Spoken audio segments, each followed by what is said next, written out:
আমার মায়ের কবরটা কোথায় সেটাও জানি না। কবরটা থাকলে মার কথা মন পড়লে কবরটা দেখতাম, কিন্তু আমি তা জানি না মা বাবা কোথায় আছে, তাদের কবর কোথায়। খুব বেশি মনে পড়লে কান্না করতাম, অনেক কষ্ট হয়।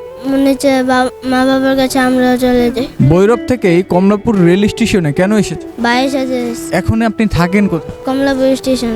মা বাবা নেই, মা বাবার কি হয়েছে? জায়গা দলি সব কার্য ছিল, পরে দুজনের মায়া গেছে। কত বছর আগে আপনি আপনার বাবা মাকে হারিয়েছেন? 4 বছর আগে। রাত্রে ভালো কাজে আমরা খাইতে যাই। এখানে কি 3 বেলা খাবার পান? না, খাবার না পান তখন কি করেন? মানুষের চেয়ে খাই। মানুষের কাছে চাইলেই কি আপনাদের কি দেয়? টাক দিয়ে আর অনেকজন দেয় না। এখানকার মানুষ আপনাদের সাথে কেমন ব্যবহার করে? খারাপ ব্যবহার করে। ঘাউন খুঁজলে বলবো জানতাম, দিতে পারতাম না, খারাপ লাগে।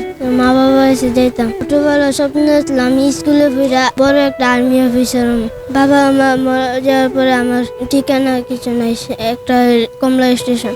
বাবা মার কথা কি মনে পড়ে না? পরে যখন খুব বেশি বাবা মার কথা মনে পড়ে তখন কি করে? তখন যাইতে মন চায়। কখন বেশি মনে পড়ে বাবা মা? যখন কেউ খাওয়ান খুঁজলে দেয় না, বা একসময় বয়া থাকি বেশি। বাবা মা থাকলে এই কষ্টটা হলো না। আজকে যদি আমার বাবা থাকতো তাহলে আমি যাইতাম স্কুল। আমার জীবনটা এভাবে নষ্ট হয়ে যেত না।